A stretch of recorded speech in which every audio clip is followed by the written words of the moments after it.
Hello guys! So welcome po Gilari sa tuyang bagong video.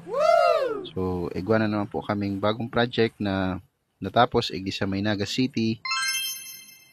Panibagong design na naman po ang console ang pinagibos sa Samuya kan Samuyang client. So ikatulong purchase na po pala niya iniyo. So ipaflex ko lang din po ang materialis o bagong materialis na ginamit miligdi. Ini pong UV board. PVC po ang pinaka main materials po kang board na ini.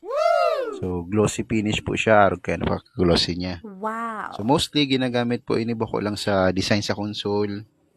So, pwede rin po siya sa mga wall accent, mga wall Wow. designs. Sintakol man po ang available na color kaya yan.